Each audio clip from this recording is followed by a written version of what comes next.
Okay, guys, wow, we are going to have such a good time tonight. I'm beside myself. I can hardly contain it. Okay, so we're going to jump back into PowerShell. And this time I'm going to show you how to change some server level settings, and this is just exciting, right? So I'm going to show you 3 different ways to do this, and we're going to increase the usefulness, right? So let's say that you're just looking at a box, and this is clearly going to be my local box, and you just want to make a single change. Well, you can do it right from here. And a lot of people like to use SMO for this kind of thing, but I think SMO is kind of overkill. Don't get me wrong. I mean, I preach against SMO a lot, right? And all of this uses SMO in the background, but there's no reason to use. There's no reason to load the SMO libraries and all of that if you don't have to, right? I mean, you can do it all from here. So when you start up SQL PS, it always brings you to the instance level, right? Well, you have to get out of the instance level and go to the server level. So we'll just do that. Now we get a directory. Now we have that default instance right there, right? So now, if I say directory, and let's pull a get member on it, wow, look at all the properties I have here, right? So we're going to just investigate a couple of these, and I'll leave the rest of these to you guys. Let's start with a simple processor count, right? So let's do that. Now there are a couple ways we can do this. We can say A equals directory, and then say A dot processors, and we can get 2, right? Or we can put this in parentheses to execute it and get it like that. Okay? So there are a couple ways we can do this. You've seen my previous videos. I'm sure all of you have. So so this is no big secret. But you can also change certain settings too, right? So I could say something like A dot, let's come in here. Okay, well, let's investigate something first. Let's investigate settings right here, because this is where we're going to be. So A dot settings. So these are all of the settings in here that we can look at and or change, right? So let's look at the default file. This is going to be the default new file location. And here we have it's in CDB. So let's just put it to the root of C, right? So we'll say A dot settings dot default file equals C colon. There we go. And now we have to call the alter. You've seen this in many other videos before, right? Where if it has an alter method, you have to use it. So there is an alter method up there in that list. So it's probably a good idea to use it. Now I'm going to show you something here. If I go back to A.settings, boom, it's right there. And it refreshed this time. Sometimes it doesn't refresh, especially if it's changed in another window, and I'll show you that in a couple minutes. So there we go. Let's put this back. Oops. Right there.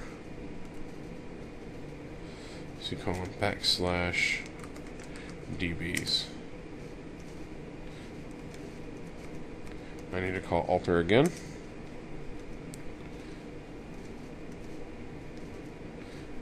I can see the settings, and here it is right there. Okay, so I'm going to leave that to you guys to play with on your own. You can easily discover the rest of these again, and I'm not going to go back and show you how to do it again because you can rewind the video.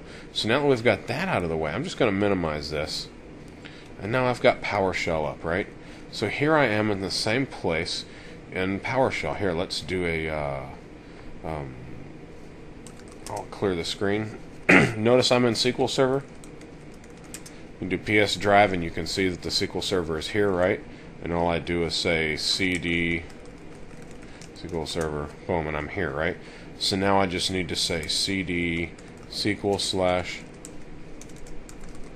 localhost, and I'm connected there. Do a directory. That's you, dude. Do a directory.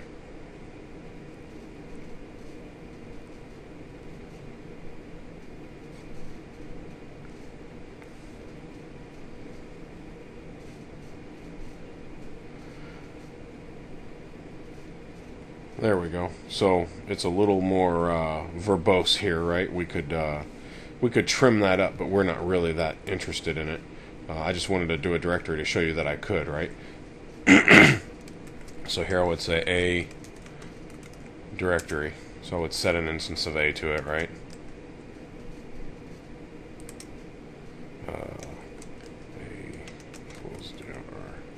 A equals equals directory. There we go. There, okay, now I have my A again, right? So I can say A GM, and here's my list of properties again. So now I'm right back where I started before. So I just wanted to show you that, and I've got a really bad cold, can you tell? And I just wanted to show you that not only can you do it from SQL PS, but you can also do it from PowerShell proper as well. Now, as always, I like to show you a couple different ways to do things, and show you a couple different, and make it really useful for you, right? So let's say that you're trying to set standards in your enterprise, and you want a standard directory for all of your log files, or for all of your data files, or you want a standard number of of something or other, right? Or you want to get all the CPU counts, or you want to get all of the root directories, or something like that, right? So you're going to do something to all of the boxes in your LAN.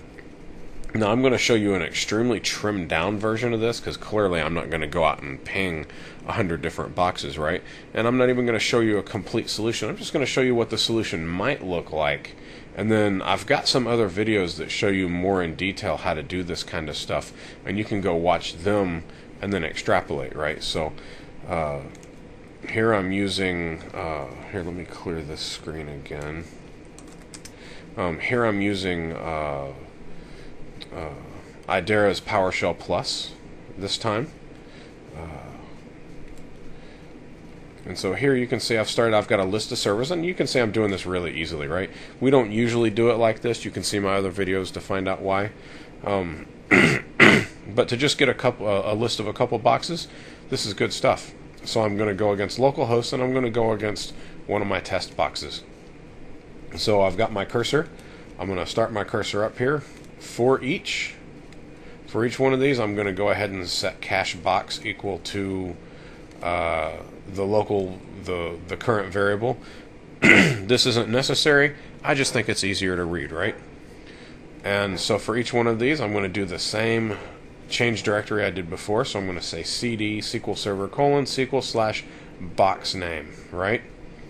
So now I set my A equal to directory again, and now I can pull my processors, right? I mean, it's really just that easy. So now when I run this, you'll see these guys down here are starting to pop up. Here's 2, and I'm going over a fairly slow VPN link, so it's going to take this one a second.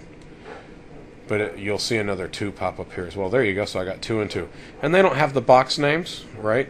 You could easily do that with a format table and a couple expression columns. So I'm not gonna mess with that right here. And if I wanted to change the global data directory for everything, right, I would say a.settings. Default file, and you notice how the PowerShell Plus editor feeds me what I need, right? Now I say here / what is it set to now? Because I'll set it to something else. It's set to DBs. Okay. So I'll just set it back to the root. I need to uncomment my alter. There we go. And run it.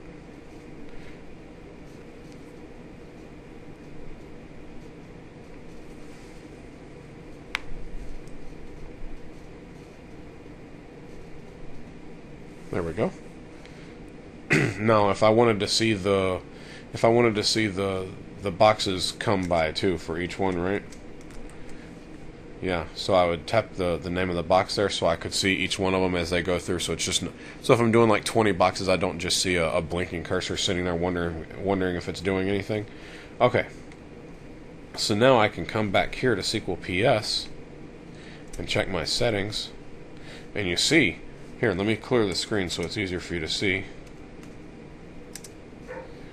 Notice here how default file is still C colon backslash DBs, right? Remember I told you that sometimes, especially when it's called from another session, because PowerShell does caching, right?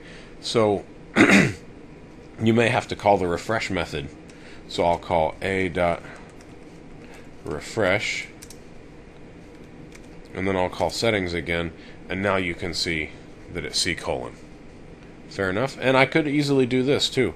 I could say settings dot default file and just get the C right there, so I can snipe each individual one as I want to see it. So there you go, guys. That's an easy way to get server level properties and change some server level properties. You got a little bit more work to do here if you want to make this a real process, but you can see it's incredibly easy. And once you get that framework, then boom, boom, boom, boom, boom, right? You can do anything you need. All right, guys, take care.